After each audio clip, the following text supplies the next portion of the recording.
Friends, आज हम हैं जालंधर के मशहूर माहिरा गेट में और आज आपको मैं यहाँ पर लालू यशराय जी के दर्शन करवाने लेके आया हूँ।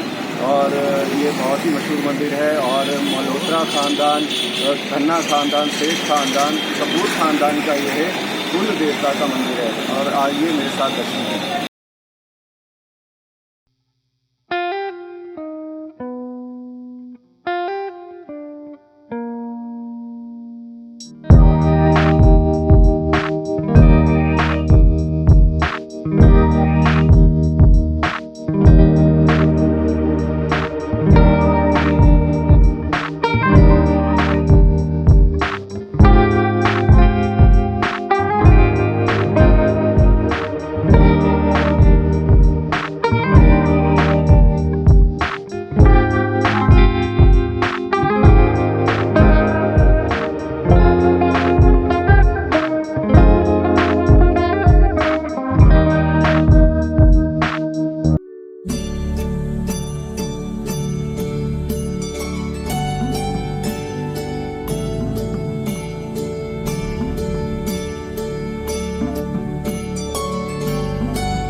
जय बाबा लालू यशराय जी। बाबा जी का मूल मंदिर दीपालपुर पाकिस्तान में है, जहां से भक्तों के द्वारा विभाजन के समय ईंटें लाकर देश में अलग अलग स्थानों पर मंदिर को स्थापित किया गया।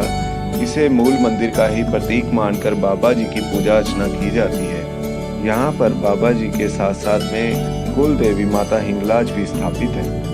बाबा लालू यशराय जी और माता हिंगलाज जी के विग्रह को यहाँ पर हमेशा पर्दे से ढककर रखा जाता है और केवल दर्शनों के समय ही यह पर्दा थोड़ी देर के लिए हटाया जाता है।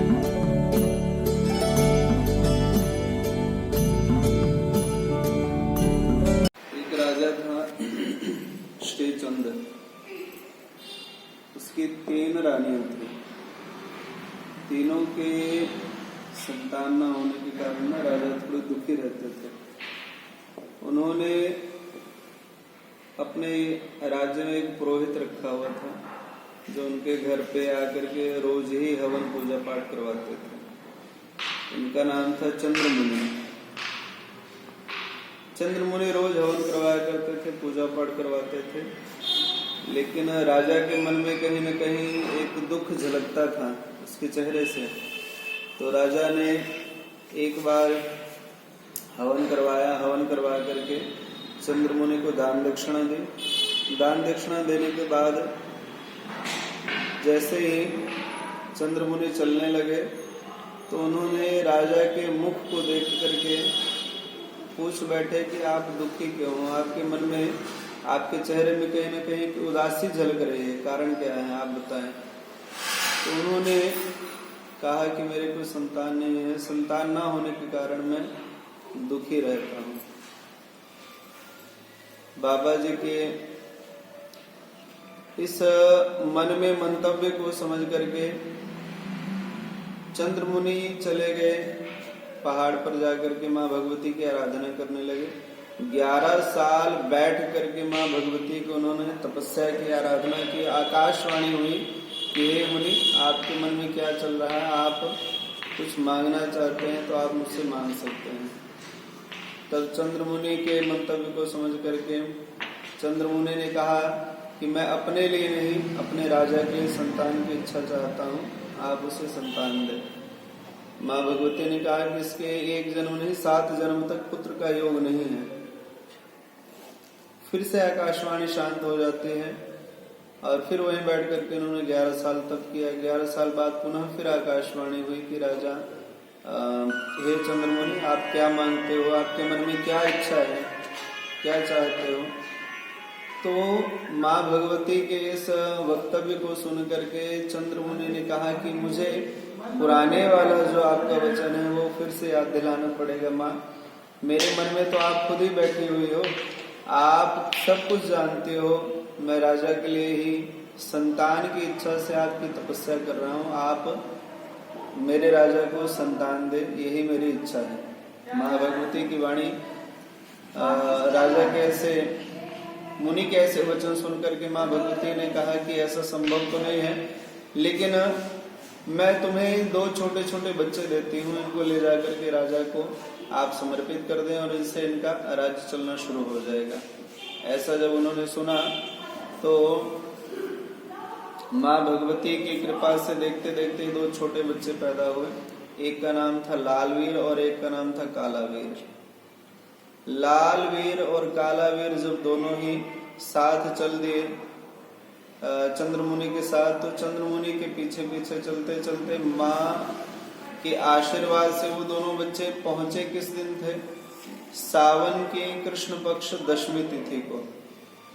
जिस दिन राजा के महल में बाबा जी दोनों पहुंचे थे, वही दिन आज भी बाबा जी के जन्म उत्सव के रूप में मनाया जाता है।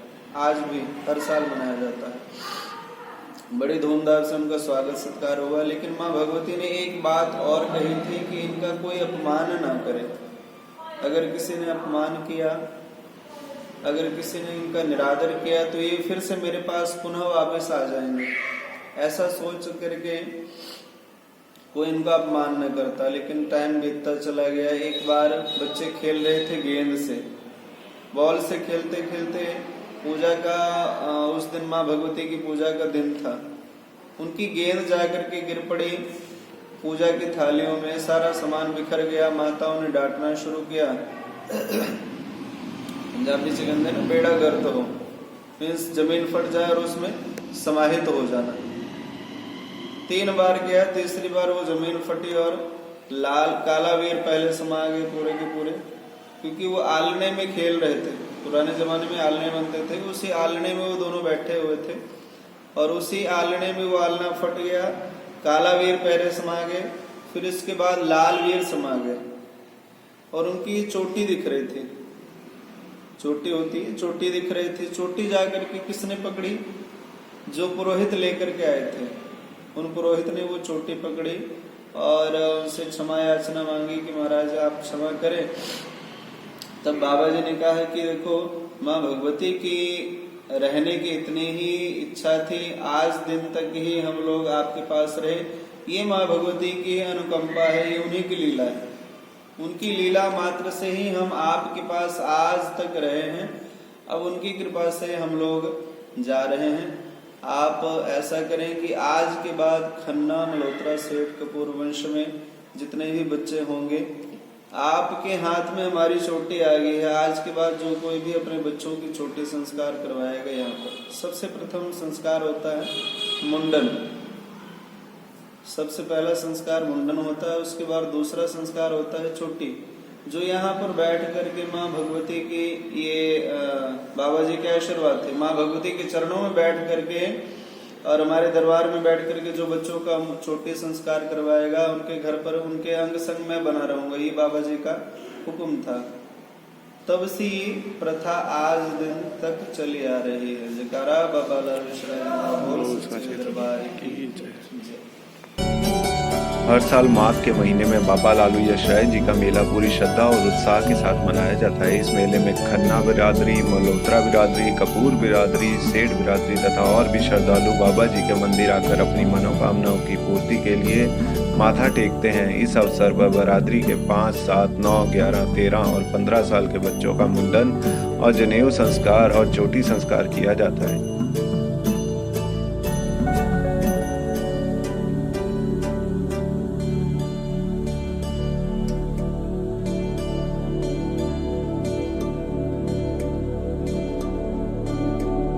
लोहारिया मंदिर पहुंचने के लिए नज़दीकी हवाई अड्डा आदमपुर है, नज़दीकी रेलवे स्टेशन जालंधर सिटी है और नज़दीकी बस स्टैंड जालंधर शहर।